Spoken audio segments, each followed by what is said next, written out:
وَلَقَدْ آتَيْنَا مُوسَى الْكِتَابَ،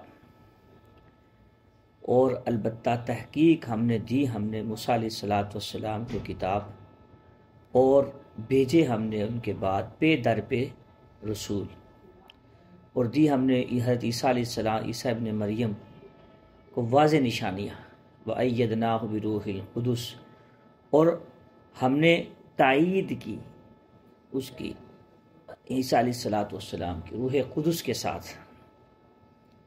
أَفَكُلَّمَا جَاءَكُمْ، جب بھی کوئی رسول آتا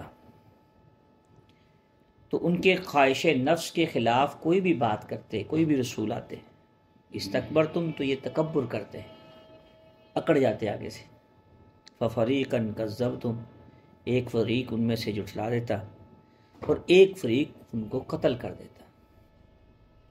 وَقَالُوا قُلُوبُنَا غُلْفٌ، اور کہتے ہیں ہمارے دلوں پہ غلاف ہے، محفوظ ہیں ہمارے دل۔ اللہ پاک اس کا جواب دے رہے ہیں دل محفوظ نہیں، بل لعنہم اللہ، بلکہ ان پہ اللہ تعالیٰ کی لعنت ہے ان کے کفر کی وجہ سے، فقلیلا ما یؤمنون، بہت ہی کم ایمان لانے والے۔ ولما جاءہم کتاب، اور جب آئی ان کے پاس کتاب اللہ تعالیٰ کی طرف سے، تو جو تصدیق کرنے والی ہے وہ کتاب جو ان کے پاس ہے، اور جو ان سے پہلے کی چیزیں ہیں، کتابیں ہوں یا صحیفے ہوں یا اچھی باتیں ہوں، یستفتحون علی الذین کفروا، تو یہ پہلے کافروں کے خلاف فتح کے دعوے کیا کرتے تھے کہ ہمارے نبی آئیں گے تو ہم آپ کی فتح حاصل کریں گے، انتظار میں تھے یہودی۔ فلما جاءہم، جب آ گئے رسول تو ان کو پہچان بھی لیا انہوں نے، کافروں بھی انکار کر دیا۔ فلعنۃ اللہ علی الکافرین، اللہ تعالیٰ کی لعنت ہے ان کافروں پر، یعنی انکار کرنے والوں پر۔ حضرت عیسیٰ علیہ السلام اور باقی چیزیں ہم نے پچھلے درس میں بھی کچھ چیزیں ذکر کی تھی، اس درس میں بھی جو تفصیل ہے وہ ہم انشاءاللہ تعالی بیان کریں گے۔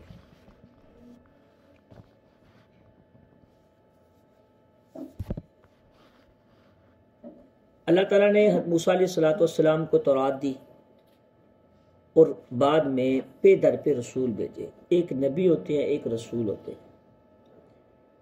ہر نبی جو ہے وہ رسول نہیں ہوتے، اور ہر رسول وہ نبی ہوتے ہیں۔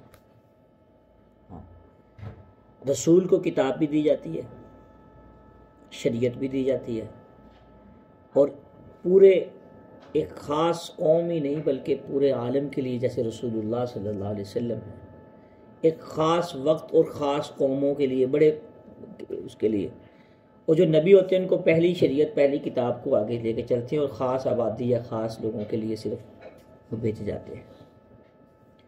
تو حضرت محمد عربی صلی اللہ علیہ وآلہ وسلم کو اللہ تعالیٰ نے جو کتاب دی وہ بھی علاقائی نہیں ہے بلکہ پوری امت کے لیے، جو شریعت دی وہ بھی پوری امت کے لیے تا قیامت۔ تو یہاں پہ در پہ رسولوں کو اللہ تعالیٰ نے بھیجا، حضرت عیسیٰ علیہ السلام کو بھی واضح نشانیاں دی۔ ہر نبی کو اللہ تعالیٰ نے کچھ معجزات دی ہیں۔ بڑا سمجھنے کی باتیں ہیں آج کی۔ معجزہ جو ہوتا ہے وہ ایک ہوتا ہے استخراق، ایک ہوتا ہے کرامت، اور ایک ہوتا ہے معجزہ۔ معجزہ اللہ تعالیٰ کی طرف سے ہوتا ہے، اس میں کسی کا کوئی اختیار نہیں ہوتا، اور جو کرامت ہوتی ہے یہ بھی اللہ تعالیٰ کی طرف سے ہوتی ہے، لیکن معجزہ نبی پہ ہوتا ہے اور کرامت اللہ کے ولی پہ ہوتی ہے۔ ایک ہوتا ہے استخراق، محدثین کی اصطلاح میں وہ ہوتا ہے کہ بندہ فاسق فاجر ہے، نہاتا نہیں، شریعت کا پتہ نہیں، شریعت کا پابند بھی نہیں ہے۔ جو لوگ یہ کہتے ہیں ساڑھے دل دی نماز ہے، ساڑھے دل دے روزے نے، ہمارے دل کی عبادات ہے، رسول اللہ صلی اللہ علیہ وسلم نے تو ایسی باتیں نہیں کی، خود ساری زندگی سجدے کی ہیں، حتیٰ کہ پاؤں پہ ورم آ گیا، قیام کر کر کے رسول اللہ صلی اللہ علیہ وسلم کے بارے میں آپ سورہ مزمل پڑھ لیں، مدثر پڑھ لیں، اللہ تعالیٰ کے سامنے عبادات کی ہیں، لفظی عبادت نہیں ہوتی، عملی عبادت ہوتی۔ عبادت کا تعلق عمل کے ساتھ ہے، چاہے وہ روزہ ہو، زکوٰۃ ہو، حج ہو، نماز ہو، ارکان اسلام لے لیں، تو جو لوگ یہ دعوے کرتے ہیں، یہ کہتے ہیں کہ جی ساڑھے دل دی نماز ہے، اسی تے پہنچے ہوئے ہیں، نبیوں کو معاف نہیں ہے، شریعت سے پابندی، نبی جتنے پابند ہوتے ہیں اتنا تو کوئی پابند نہیں ہوتا۔ تو ایسے لوگوں کے اوپر جو خلاف عادت چیزیں ان کے اوپر ظاہر ہوتی ہیں تو اسے کہتے ہیں استخراج، فاسق فاجر لوگوں سے۔ لیکن بڑے رونے کی اور بڑے دکھ کی بات یہ ہے، بالخصوص ہمارے بر صغیر کے جو لوگ ہیں، جس بندے نے 4 تسبیحاں گلے میں ڈال لی، رہبانیت تھوڑی سی اختیار کر لی، گندے بال کر لی، لٹیں بنا لی، نہ اس نے نماز پڑھی، نہ روزہ پڑھا، نہ پاکی کا پتہ، نہ پاکی کا پتہ، گندے کپڑے پہن لیے، تو اس کو بھی ہم اپنا پوجا پاٹ اس کی بھی شروع کر دیتے ہیں۔ اور اس سے بڑی بات یہ ہے، نہ ہم دیکھتے کہ یہ شریعت کا پابند ہے، اس کو کلمہ آتا ہے کہ نہیں آتا، پاکی ناپاکی کا اس کو پتہ ہوتا تو وہ پاک ناپاک رہتا، بچتا ناپاکی سے۔ بالخصوص عورتیں گھروں سے اپنے خامد کی ساری کمائی اکٹھی کرتی ہیں، جا کے ان پیشہ ور لوگوں کو جا کے دے آتی ہیں جو شریعت کے بھی پابند نہیں ہوتے، وہی کسی مسجد میں ڈال دیں یا کسی غریب مسکین مستحق کو دے دیں تو وہ تو کارآمد ہو جائے گی، ایسے وہ شریعت کے خلاف، اور ان کے اوپر یقین باندھ کے بیٹھ جاتے ہیں۔ اس سے بڑی رونے کی بات اور کیا ہو سکتی ہے؟ پہچان نہیں ہے یہ شریعت کا پابند ہے یا نہیں ہے۔ ایک مسئلہ یہ ہے۔ دوسرا مسئلہ اس سے بھی بڑا سنگین، یہ تو ظاہر نظر آ رہا ہے نا، اس سے بڑا اور سنگین مسئلہ ہے جو پاکستان میں بالخصوص ان 3-4 ملکوں میں ہے۔ وہ کیا؟ جس نے داڑھی رکھ لی، جبہ پہن لیا پیارا سا، عمامہ باندھ لیا، خوشبو لگا لی، چشمہ لگا لیا، واسکٹ پہن لی، حلیہ علماء والا بنا لیا، تو لوگ کہتے ہیں بڑا پہنچی ہوئی سرکار ہے جناب، چاہے اس کو سورۃ فاتحہ کا ترجمہ نہ آتا ہو۔ ظاہری شکل و صورت کو دیکھ کے جو وہ کہہ رہا ہے، جو زبان سے نکال رہا ہے، اس پہ بات پہ عمل کرتے جا رہے ہیں، چاہے وہ یوٹیوب پہ بیٹھ کے کر رہا ہے، چاہے وہ آن سائٹ کر رہا ہے، چاہے آن لائن کر رہا ہے، چاہے کسی محلے میں کی مسجد میں ہے، چاہے کسی علاقے میں یا کسی خانقاہ میں یا جہاں کہیں بیٹھا ہے، جو لوگوں کو بتلا رہا ہے وہ عمل کرتے جا رہے ہیں، دین کا بیڑا غرق ہوتا جا رہا ہے، اور پرواہ نہیں اس چیز کی۔ عالم بننے کے لیے زندگی کی 2 دہائیاں لگانی پڑتی ہیں، 20 سال، کم از کم 20 سال لگانے پڑتے ہیں۔ عالم بننے کے لیے ناظرہ قرآن پاک ہوتا ہے، حفظ قرآن پاک کیا جاتا ہے، اور تجوید کی جاتی ہے، درس نظامی ہوتا ہے، اس 8 سال کا تو درس نظامی ہے، پھر اس سے پہلے 3 سال لگانے پڑتے ہیں، جسے ہماری لینگویج میں متوسطہ اول، دوم، سوم کہتے ہیں۔ پھر عالم ہونے کے لیے ریگولر پڑھنا پڑتا ہے، عالم ہونے کے لیے 32 علوم پہ گریپ کرنی پڑتی ہے، اس میں علم قرآن پاک ہے، تفسیر ہے، حدیث ہے، فلسفہ ہے، علم المنطق ہے، علم الکلام ہے، علم المعانی ہے، تو اور اسی طرح اصول فقہ ہے، اصول تفسیر ہے، اصول حدیث ہے، اور بہت سے علوم، 32 علوم۔ میں وہ لسٹ اگر گنوانا شروع کروں تو آپ حیران ہوں گے، ایک عالم کے لیے 32 علوم کا جاننا ضروری ہے اور پڑھنا ضروری ہے، اور اسے پاس کرنا بھی ضروری ہے۔ یہ نہیں درمیان میں بھاگے داڑھی رکھ لی لوگوں کو پاگل کر رہے ہیں۔ میں نے 18 سال مدرسے میں لگائے ہیں، بچپن سے 6 سال کا تھا، میں 5 سال کا تھا جب ناظرہ قرآن پاک شروع کیا میں نے۔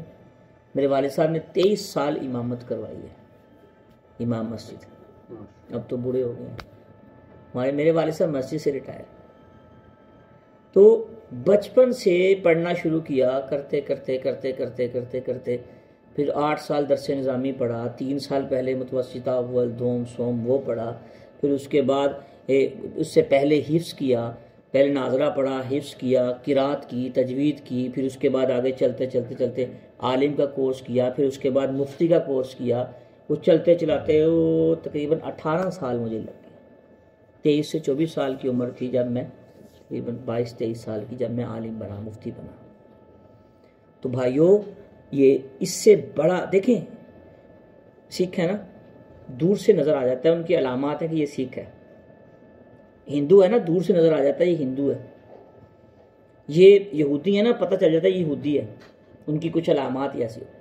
لیکن مسلمانوں کا حلیہ پہنا کے، اسلام کا علماء کے حلیہ میں پہنا کے، علماء کا حلیہ اختیار کر کے پھر علماء کا عالم ہونے کا دعویٰ کرنا، یا مفکر اور محدث اور مفسر ہونے کا دعویٰ کرنا، اور اس کے اوپر لوگوں کے عقائد خراب کرنے، یہ بہت غلط بات ہے۔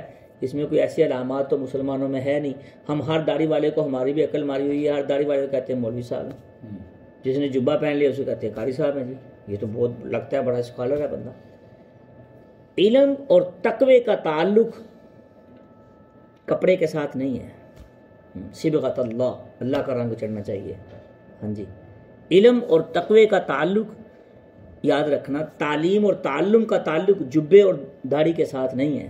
ہونی چاہیے داڑھی، جبہ پہنے، یہ منع نہیں ہے، لیکن جس نے نہیں پہنا اس کا مطلب یہ نہیں کہ یہ عالم نہیں ہے۔ ہم ظاہری بناوٹ کو دیکھ کے اپنا علم، عقیدہ اس کے مطابق بنا لیتے ہیں، یہ بہت بڑا عالمی ہے ہمارے لیے، ایسا نہیں ہونا چاہیے۔ ذرا سوچ لیا کریں، دیکھ لیا کریں کہ بھی انہوں نے واقعی درس نظامی کیا ہوا۔ اب تو درس نظامی 3 سال کے بھی آ گئے ہیں، 4 سال کے درس نظامی بھی آ گئے ہیں۔ یہ 2-4 سالوں میں ایسا فساد مچ گیا ہے۔ میں اس کو یہ فساد کا لفظ اس لیے استعمال کر رہا ہوں کہ جو درس نظامی جس نے 2 سال کا کیا، 3 سال کا کیا، جتنا کیا اتنا بتلائے، یہ اچھی چیز ہے، اس سے قرآن کی سمجھ ہوتی ہے۔ 2-3 سال میں ترجمہ پڑھ سکتے ہیں آپ قرآن پاک کا، 3 سال میں درس نظامی میں قرآن پاک کا ترجمہ 4 سال میں پڑھایا جاتا ہے۔ پہلے 1 پارہ، پھر 9 پارے، پھر 10 پارے، پھر 10 پارے، 4 سال لگتے ہیں قرآن پاک کا ترجمہ اور تفسیر میں نے 4 سال لگائے پڑھنے کے لیے، بیان کرنے کے لیے، سمجھنے کے لیے۔ پھر حدیث آتی ہے، پھر سارے علوم آتے ہیں۔ بھائیو یہ کوئی عام اور معمولی چیز نہیں۔ اگر ڈاکٹر بننے کے لیے 16 سال لگ سکتے ہیں، اس کے لیے ایک زندگی کا ایک حصہ لگ سکتا ہے، اس سے بنیاد پلے گروپ سے لے کے وہ کہاں تک بڑے بڑے امتحانات پاس کرنے پڑتے ہیں، تو اس کے لیے ہم پوچھتے ہیں کہ بھئی آپ نے اسپیشلائزیشن کس میں کی ہوئی ہے، پھر اس پہ علاج و معالجہ کرواتے ہیں۔ تو ہمارا حق بنتا ہے کہ جو 2 سال کا عالم ہے یا 4 سال کا عالم ہے یا 3 سال کا عالم ہے، تو اس سے اس لیول کی توقع نہ رکھیں۔ بھائی جس نے جتنا پڑھا ہے اس نے اتنا ہی بیان کرنا ہے، یا جس کو جتنی سمجھ ہے اس نے اتنی بیان کرنی ہے۔ تو اس چیز کا خیال رکھا کریں، یہ ہماری امت کے لیے بہت بڑا المیہ ہے یہ بات۔